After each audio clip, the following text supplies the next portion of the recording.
நல்லா தெரியும். திராவிட முன்னேற்ற கழக ஆட்சி அமைஞ்சதும் 15/7/2021 முதல் 14/10/2021 வரை 3 மாத காலத்திற்குள்ள உறுப்பினர்களா சேர்றவங்களுக்கு கட்டணம் இல்லைன்னு அறிவிச்சோம். பல்வேறு வணிகர் சங்க பேரமைப்புகள் இந்த சேவையை மேலும் நீட்டிக்க சொன்னாங்க. அதை ஏற்று 31/3/2022 வரை நீடிச்சோம். இந்த சேவையின் மூலம் 40,994 புதிய உறுப்பினர்கள் வணிக நல வாரியத்தில் இணைஞ்சிருக்காங்க என்ற செய்தியை நான் மகிழ்ச்சியோடு உங்களோட பகிர்ந்துக்கிறேன்.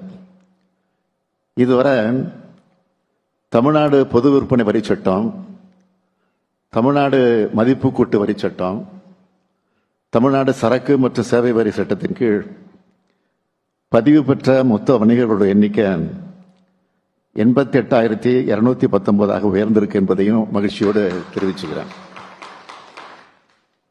இங்க வந்திருக்கக்கூடிய வாரிய உறுப்பினர்களான உங்ககிட்ட இந்த நேரத்தில் நான் வைக்கிற வேண்டுகோள் என்னன்னு கேட்டீங்கன்னா, அடுத்த கூட்டத்துக்குள்ள இந்த எண்ணிக்கை நீங்க அதிகரிக்கணும்னு கேட்டுக்கிறேன்.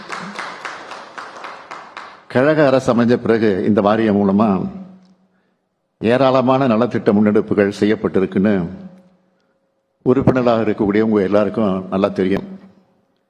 கல்வி உதவி தொகையா ஒவ்வொரு ஆண்டுக்கும் 5,000 ரூபாயும், தொழிற்கல்வியா இருந்தா 10,000 ரூபாயும் வழங்கப்பட்டு வருது. இதனால 94 மாணவ மாணவியர் பயனடைஞ்சிருக்காங்க. வாரிய உறுப்பினர்களோட திருமண உதவி தொகையை 5,000 ரூபாய் வழங்கப்பட்ட நிதியை 10,000 ரூபாயாக உயர்த்தி வழங்கி இருக்கிறோம். வணிக நல வாரிய உறுப்பினர்களுக்கு மரணம் ஏற்பட்டால் அவங்களுக்கு குடும்பத்துக்கு வழங்கப்பட்ட 1 லட்சம் ரூபாய் நிதி உதவியை 3 லட்சம் ரூபாயாக உயர்த்தி இருக்கோம். இதுவரைக்கும் இந்த திட்டத்தின் கீழ் 390 குடும்பங்களுக்கு நிதி வழங்கப்பட்டிருக்கு. வியாபார நிறுவனத்தில் தீ விபத்து ஏற்பட்டால் 5,000 ரூபாய் என வழங்கப்பட்ட நிதியை 20,000 ரூபாயாக உயர்த்தணும். 29 உறுப்பினர்கள் இந்த நிதி உதவியை பெற்றிருக்காங்க. விபத்து உதவியா 25,000 ரூபாய் வழங்க உத்தரவிட்டிருக்கிறோம். இதய அறுவை சிகிச்சை மற்றும் புற்றுநோய் அறுவை சிகிச்சைகளுக்கு மருத்துவ சான்றிதழின் பேரில் 50,000 ரூபாய் நிதி வழங்கப்படுது. பெண் உறுப்பினர்களுக்கு கர்ப்பப்பை அறுவை சிகிச்சைக்கு 20,000 ரூபாய் வழங்கப்படுது. விளையாட்டு வீரர்களுக்கான நிதி உதவியும் 3,000 முதல் 25,000 ரூபாய் வரை வழங்கப்படுது. நலிவுற்ற வணிகர்கள் திட்டத்தின் கீழ் பெட்டிக்கடை அல்லது 3 சக்கர மிதிவண்டி வாங்க 10,000 ரூபாய் வழங்கப்படுது. இந்த அரசு பொறுப்பேற்றது முதல் 8,883 வணிகர்கள் பல்வேறு நிதி உதவிகளை பெற்றிருக்காங்க. 3,29,00,000 ரூபாய் நிதி உதவி வழங்கப்பட்டிருக்கு. வருங்காலத்திலே இது மாதிரி பல்வேறு முன்னெடுப்புகளை செய்ய தயாராக இருக்கிறோம் என்பதையும் தெரிவிச்சுக்கிறேன். தமிழ்நாடு வணிகர் சங்களுடைய பேரமைப்பினுடைய தலைவர் விக்ரமராஜா மற்றும் நிர்வாகிகள் அடிக்கடி என்னை வந்து சந்திப்பாங்க. அவங்க வைக்கிற கோரிக்கைகளையும் தொடர்ந்து நிறைவேற்றி கொடுத்துக்கிட்டு இருக்கிறோம். சமீபத்தில் கூட உள்ளாட்சி அமைப்புகளால் கடைகளுக்கு தற்போது ஆண்டுதோறும் புதுப்பிக்கப்படும் வணிக உரிமங்கள் 1/4/2024 முதல் 3 ஆண்டுகளுக்கு ஒரு முறை புதுப்பிச்சா போதும் என்ற வகையில் இதற்குரிய விதிகளை திருத்தி ஆணைகள் வெளியிடப்பட்டிருக்கு. அது மட்டும் இல்ல, நகர்ப்புற உள்ளாட்சி அமைப்புகளான கடைகளோட குத்தகை 9 ஆண்டுகள் என இருந்ததை 12 ஆண்டுகள் என விதிகளில் திருத்தம் செஞ்சு 1/8/2024 முதல் நடைமுறைப்படுத்தப்படும் என்பதை மகிழ்ச்சியோடு தெரிவிச்சுக்கிறேன். விக்ரமராஜா மற்றும் நிர்வாகிகள் சமயத்தில் சந்திச்சப்போ தமிழ்நாட்டோட எல்லா கடைகள்லையும் தமிழ் பெயர் பலகை அமைக்க நடவடிக்கை எடுக்கப்படுறதா வாக்குறுதி அளிச்சிருக்காங்க. இது போன்ற செயல்கள் நாங்கள் சொல்லி நீங்க செய்யறதா இல்லாம நீங்களே முன்வந்து செய்யறதா இருக்கணும். தமிழ்நாட்டின் வீதிகளில் தமிழை காண முடியவில்லைன்னு யாரும் சொல்லக்கூடாது. அந்த அளவுக்கு பெயர் பலகைகளை தமிழில் மாற்ற முன்வர வேண்டும் என்று கேட்டுக்கொள்கிறேன். எல்லாருக்கும் எல்லாம் என்ற அடிப்படை நோக்கம் கொண்டது நம்முடைய திராவிட முன்னேற்ற கழக அரசினுடைய கொள்கை. அது உங்கள் எல்லாருக்கும் நல்லா தெரியும்.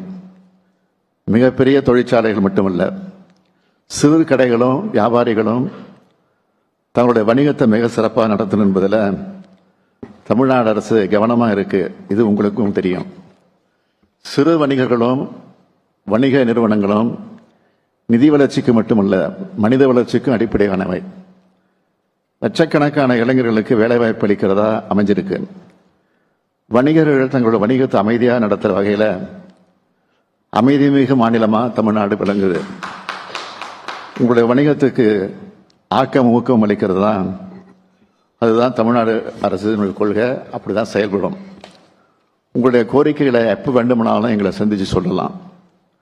ஆண்டுதோறும் வணிகர் சங்க பேரவை மாநாடுகளில் நானோ அல்லது அமைச்சர்களோ கலந்துக்கிறோம். நமக்கு இடையில இடைத்தரகர்கள் கிடையாது, அது இருக்கவும் கூடாது. எனவே இதை மனசில் வச்சுக்கிட்டு வர்த்தகமாக இல்லாமல் சேவை மனப்பான்மையோடவும் மக்களுக்கு நன்மைகளை செய்யணும்னு கேட்டுக்கிறேன். தொடர்ந்து பல்வேறு நிகழ்ச்சிகளுக்கு நான் போக வேண்டியிருக்கிற காரணத்தினால இந்த கூட்டத்தை நம்முடைய அமைச்சர் அவர்கள் பொறுப்பேற்று நடத்த இருக்கிறார்கள். உங்களோட கருத்துக்களை சொல்லுங்கள்.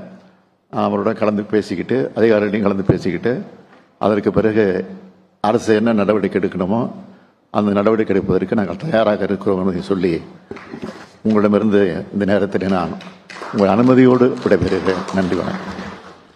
மதிப்பிற்குரிய தமிழ்நாடு வணிக நல வாரிய கூட்டத்திற்கு தலைமை ஏற்று தமிழ்நாடு முதலமைச்சர் மு.க.ஸ்டாலின் பேசியதை தற்போது பார்த்தோம். அப்போது அந்த வணிக நல வாரியத்தில் உறுப்பினர்களுக்கு அரசு தரப்பில் இதுபோன்ற உதவிகள் செய்யப்பட்டது என்பதை பட்டியலிட்டு பேசினார். அடுத்ததாக பிரபு தாமோதரனிடம் பேசினார். பொது பட்ஜெட்டுடன் சேர்த்து ரயில்வே பட்ஜெட் தாக்கல் செய்யப்பட இருக்கக்கூடிய நிலையில் ரயில்வே பட்ஜெட்டில் என்ன மாதிரியான எதிர்பார்ப்பு இருக்கிறது என்பது தொடர்பான கள தகவலுடன் இருக்கிறார் சிறப்பு செய்தியாளர் வேல்முருகன். வேல்முருகன், மக்களுடைய எதிர்பார்ப்பு என்ன?